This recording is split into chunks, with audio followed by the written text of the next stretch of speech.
el saber que una generación entera se tiene que marchar de su país y que el país va a perder a esa generación, esto es un choque extraordinario. Pero lo más impresionante es que aquellos exiliados eran los auténticos patriotas, los que más querían a su país, los que vivían más pendientes de España, mientras que aquí eran considerados como antiespañoles.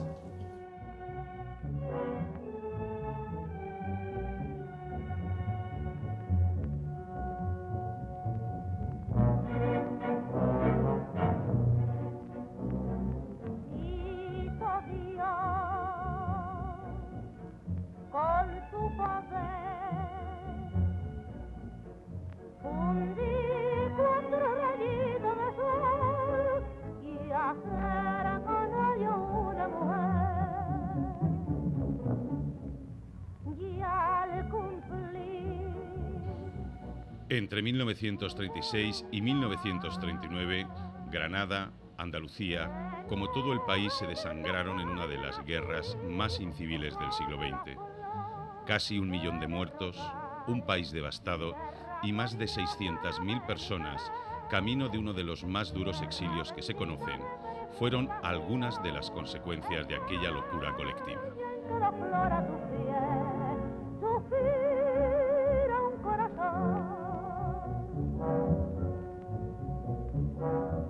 Y en el mes de enero del 37, los fascistas atacaron a Lama en el ataque general contra Málaga. Entonces me vi obligado a salir de Lama, salí solo, no pude despedirme ni de la familia, y anduve por Málaga y todo eso hasta que tomaron Málaga casi enseguida, y fui andando desde Torre del Mar, que me cogió, desde Torre del Mar hasta Almería. En Almería se reorganizó el batallón, ya nos dieron, vinimos a Guadix, el batallón, nos dieron armamento, ya nos dieron armamento normal de un batallón. Pues con la puesta, con la ropa puesta nada más. Salimos todos con la puerta, la ropa que teníamos puesta, ropa y mala. Que en aquellos tiempos no había nada que más ni estas cosas, ropillas malas todas. Con que llegamos a Jaén. Nos fuimos por Fraile, de Fraile a Jaén, andando eso, todo andando. Llegamos a Jaén y estuvimos allí metidos en la catedral de Jaén. Había allí miles de criaturas, había de pie, había de miseria allí ya. Una cosa, no puedes comparar los piejos que había allí. Todo era el volcán, de los que habíamos salido corriendo de estos pueblos para allá y todo. Bueno, allí estuvimos, yo no me acuerdo si fueron 15 o 20 días que estuvimos allí. Y una noche me dicen, venga, a los camiones, y me llevaron a la provincia de Jaén, a un pueblo que llaman Beate Segura.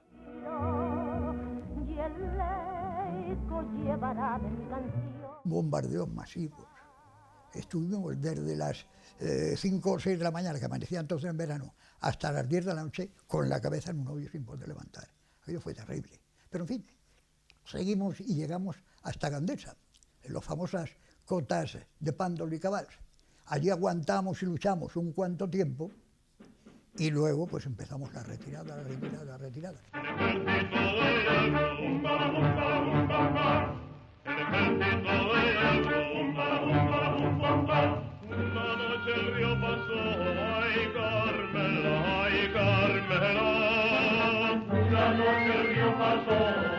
Muchos de los futuros protagonistas del exilio vivieron de derrota en derrota desde sus pueblos y ciudades de Granada hasta la Batalla del Ebro. Entre julio y noviembre de 1938 se jugó la suerte de la guerra y se dio el primer paso del exilio.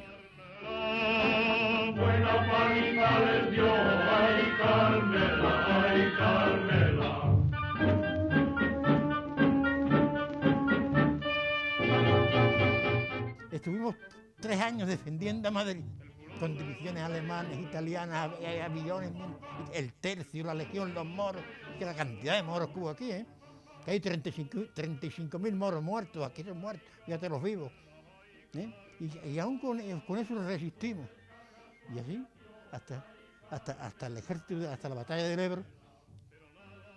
Y luego cuando se acabó eso, la resistencia en Cataluña, nos vimos obligados a pasar a Francia.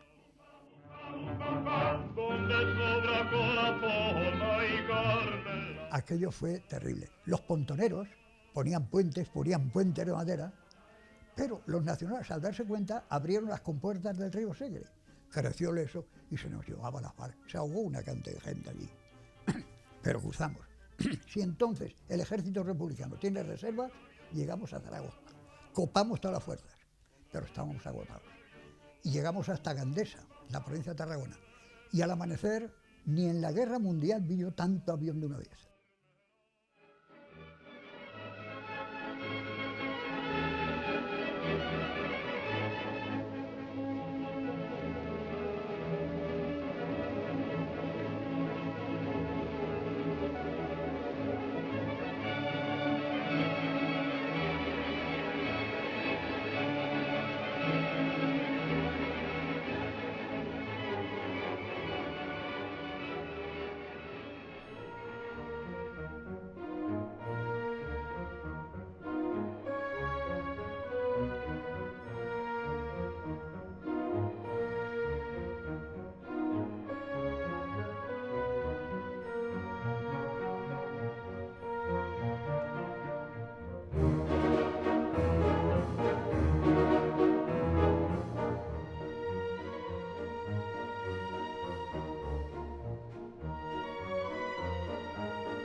Andalucía perdió con el exilio republicano casi la totalidad de los cuadros obreros, sindicales, políticos, profesionales e intelectuales que hicieron eclosión con la República. España se quedó muda, como reflejó León Felipe.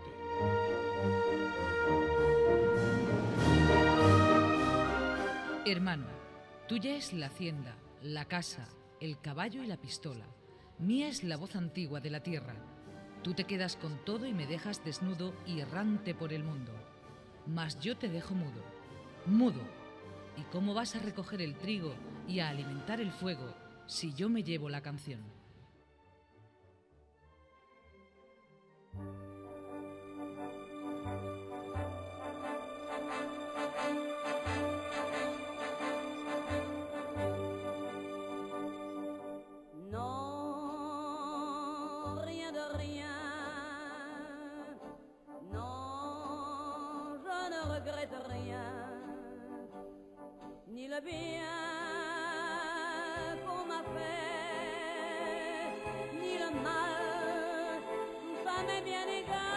A partir de enero de 1939, con el derrumbe republicano en Cataluña, cerca de 500.000 de personas cruzaron los Pirineos en uno de los éxodos más dramáticos de nuestra historia.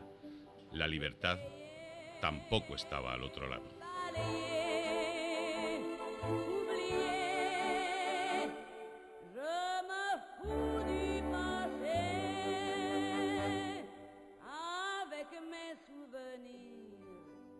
Lo recibió como a bandolero. Aquello esa es una imagen que yo tengo grabada. Yo pasé la frontera por Cervere, por Portbou. Y hay que ver aquella imagen de cuando llegas a la frontera y te encuentras centenares de gendarmes, el ejército colonial senegalés, un negro de 2 metros ahí, y cómo resistían, chuchaban a las mujeres, chuchaban a los hombres, etcétera.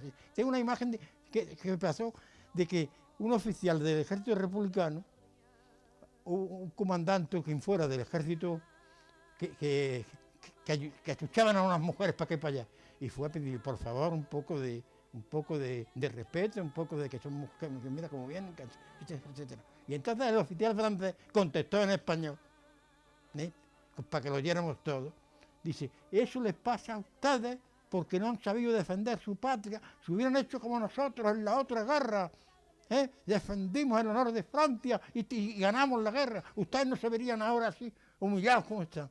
Entonces el oficial español le respondió, perdone usted, mi comandante, solo le pide una cosa, que si un día tienen la desgracia, y la van a tener, de ser atacados por los fascistas, resistan ustedes la mitad, solo la mitad que hemos resistido los republicanos españoles sin tener armas apenas.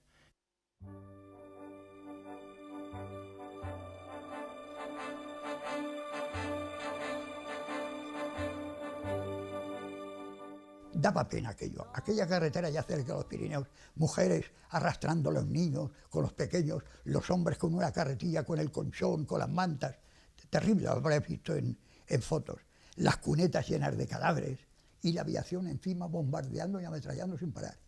No tenían en cuenta un aforismo militar que dice: al enemigo que huye puente de plata.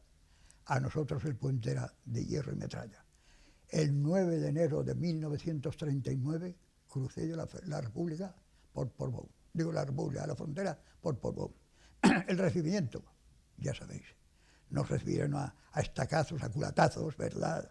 Una cosa, me acuerdo, allez, sí, dépêchez-vous, cochón, daros prisa, cerdos.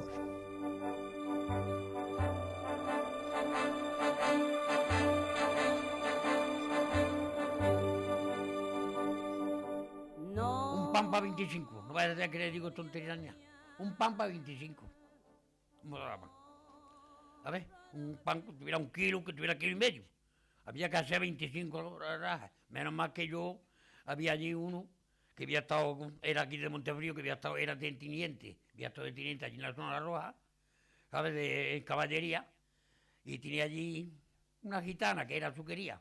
La metió allí también, hay una chabulilla allí en la misma playa. Y no había, nos ponían un pote de delantea y era la mitad de arena. La mitad de lo que comíamos era arena.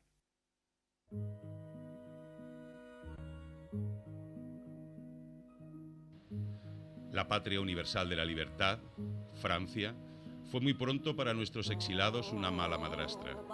Campos de refugiados, batallones de trabajo o legión extranjera fueron algunas de las alternativas. Mujeres, niños, viejos, inválidos, todos allí, sin nada, ni una fría barraca, la arena. Además, nos cogió el temporal de ese que allí se llama la Transmontana, que es un aire de los Pirineos, que pasa para allá, que es horrible. Y frío, era el mes de febrero, el frío. Bueno, nada, el que tenía una manta, pues hacía un hoyo en la arena, se tumbaba en la manta.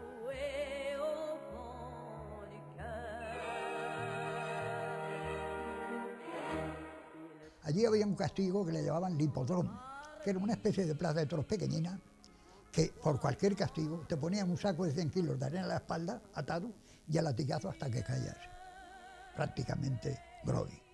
Había también la corvée de Tinet. Allí las necesidades se hacían una especie de tinet y te hacían llevarla con un palo, ¿verdad?, al río Ariel, que pasaba 3 kilómetros. El que le casó, el calabozo. Bueno, aquello era triste. Yo me entró la primera vez que me encontré deprimido, ¿verdad? Estaba tan reciente ver a mi novia, a mi madre, a mi padre, que estaba deprimido.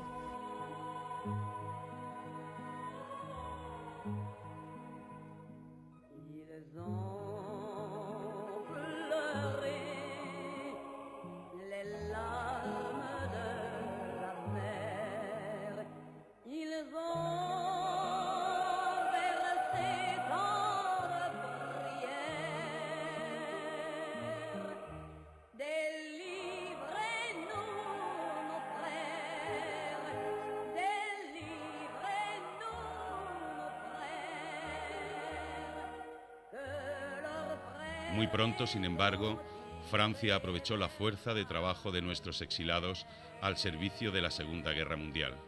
A pesar del trato recibido, se brindaron a ello para seguir luchando contra la amenaza nazi.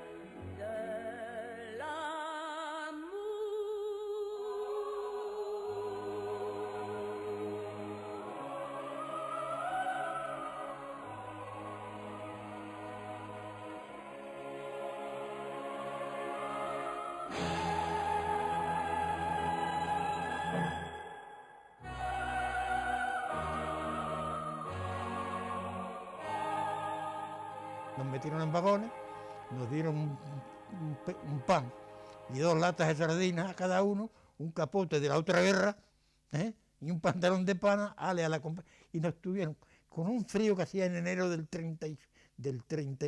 40, con un frío espantoso, y el frío que hace en Francia, y tuvimos que atravesar desde Argelès, que está casi en la frontera española, hasta casi la frontera belga, hasta toda Francia.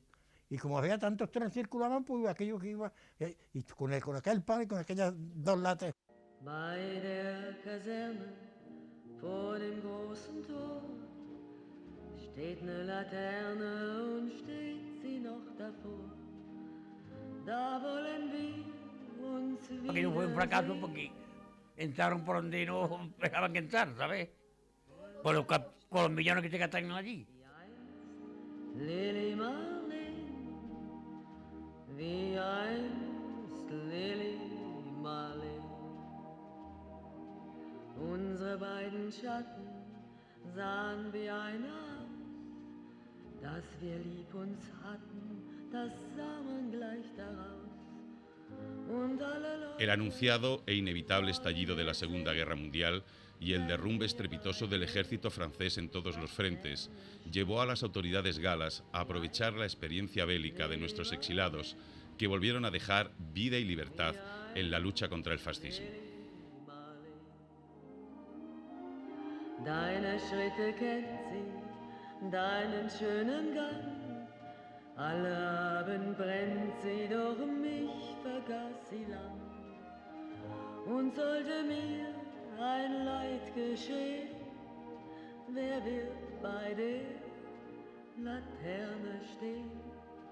Mit dir, Lili Marleen, mit dir, Lili Marleen. Los primeros tanques que entraron en París en el 45 o 44, estaban en el Maquis entonces. En el 44 estaban conducidos y dirigidos por españoles, que se habían ido a la Legión, y luego fueron a la división Leclerc, que era una división motorizada.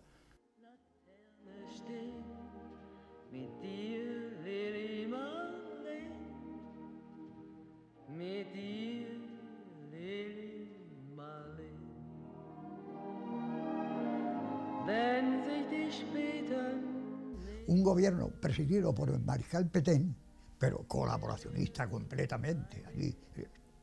Nosotros fabricamos armamento en vez de para los franceses, para los alemanes. Resulta que estábamos militarizados. La compañía mía, la mía iba formado con todo almanseños, todo, que había vivido ahí, entre ellos mi hermano.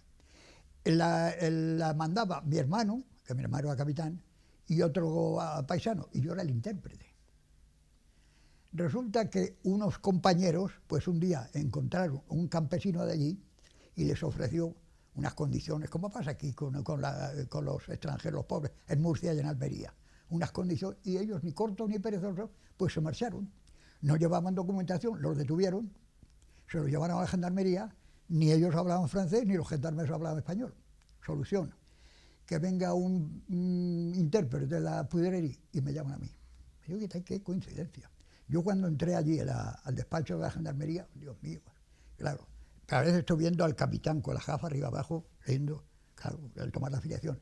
¿Cuántos almansas hay en España? Digo, pues que yo sepa, hay un almazán en Soria, pero almansa.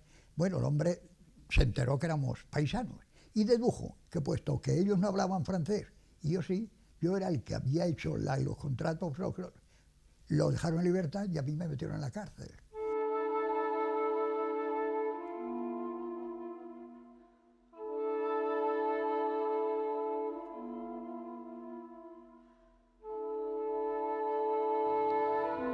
La situación de los campos de refugiados españoles en el territorio del régimen colaboracionista de Vichy provocó deportaciones masivas de republicanos a los campos de exterminio más siniestros del Reich, Mauthausen y Auschwitz. Fueron el destino de combatientes y refugiados. Los alemanes, para evitar todas esas cosas y tal, acordaron hacer el famoso muro de Mauthausen. O sea, si lo veis en las fotos, ¿verdad?, de piedra de cemento, y eso lo hicieron los españoles. Eso fue obra de los españoles, pero a costa de que murieran allí 7.000 y pico españoles. Habréis oído hablar de la cantera de la muerte. Desde Vinegrávena, abajo la cantera, hasta arriba, donde estaba el campo, habían 186 escalones desiguales. Pues hacían a los presos, con bloques de granito de 80 o 100 kilos, subir los 100 y pico escalones.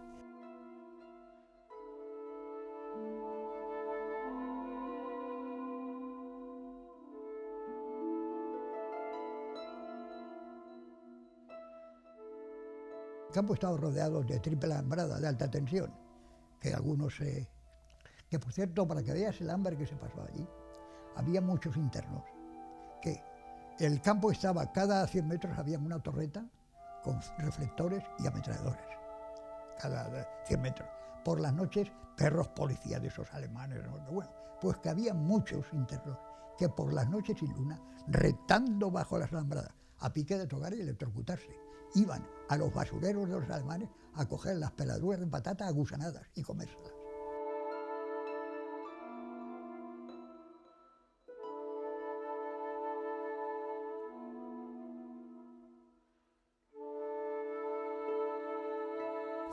Por ejemplo, tocábamos, no sé si conocéis el Tannhäuser, el Tannhäuser de Wagner.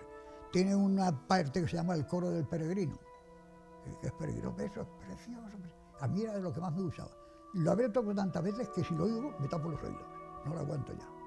Y la marcha siempre bajo la doble águila, la misma también de Wagner. Tocábamos, ya te digo, cuando terminaban de comer borrachos, pues nos tiraban los huesos y aquel pedacito de carne que había, aquello hacía que aguantases. Y así días y días.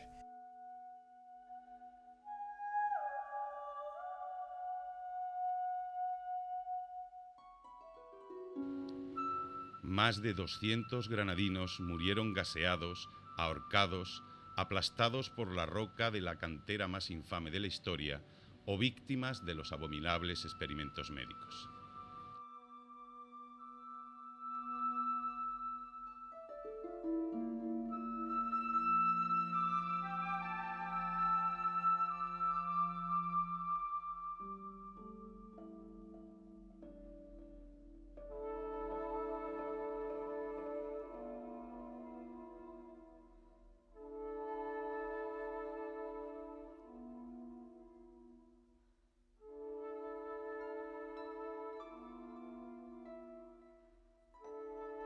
Les decían que los iban a despiojar, pero en vez de salir agua por las alcachofas, se hacía ciclón B, que es monóxido de arsénico.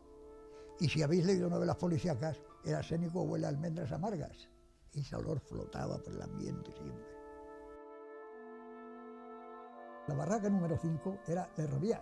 El Revier en alemán quiere decir hospital o enfermería. Allí llevaban pues a todos los que tenían ya poca salud. Y si no daba tiempo a incinerarlos, porque los hornos tienen una determinada cadencia, pues les ponían una inyección de fenol en las venas. Yo estuve mucho tiempo, pues trabajos que te daban a un capo, a una comandantur de limpieza, de otra cosa y tal. Lo que nunca hice es subir el escalón. Lo que sí hacía es cuando caían los montones de muertos en unos carretones, que ahí está, lo ha visto, los llevábamos hasta Gusen, donde los incineraban. Eso sí que lo he hecho bastante veces.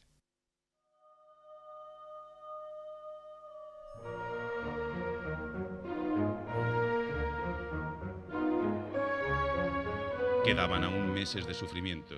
La supervivencia dentro de la mayor dignidad posible era el objetivo prioritario. El regreso a casa, una quimera. El encuentro con los seres queridos, un sueño. Vivir en libertad en sus pueblos y ciudades de origen, algo que no ocurriría para los más afortunados hasta 40 años después.